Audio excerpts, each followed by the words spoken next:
Ελληνίδες, Έλληνες, είμαι στην ευχάριστη θέση να σας ανακοινώσω σήμερα από αυτό εδώ το βήμα την επίτευξη συμφωνίας και την υπογραφή μνημονίου συνεργασίας, το οποίο θα οδηγήσει τη χώρα μας στην οικονομική εξυγίανση. Η Ελλάδα θα πάψει πια να είναι μια χώρα πέραν της γραφειοκρατίας. Η έννοια του κοινωνικού κράτους θα λάβει για πρώτη φορά τις πραγματικές της διαστάσεις. Ο πολίτης θα μπορεί με ασφάλεια να περπατήσει στους δρόμους και να κοιμηθεί με τις μπαλκονόπορτες ανοιχτά. Το Εθνικό Σύστημα Υγείας εξυγχρονίζεται με στόχο την καλύτερη εξυπηρέτηση του κοινού. Θα δοθούν κίνητρα στους εργαζομένους όλων των κλάδων, ώστε να αυξηθεί η παραγωγικότητά τους.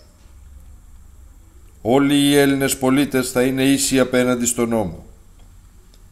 Κάθε σπιθαμή της χώρας θα αντιμετωπίζεται σύμφωνα με τα δικά της ιδιαίτερα χαρακτηριστικά.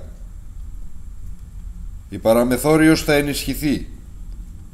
Η προστασία του περιβάλλοντος θα γίνει ουσιαστική και θα επικεντρωθεί στο δύσκολο εγχείρημα της ανακύκλωσης, στον έλεγχο της ρύπανσης, στην εφαρμογή της περιβαλλοντικής νομοθεσίας και γενικότερα στη στροφή προς την πράσινη ανάπτυξη.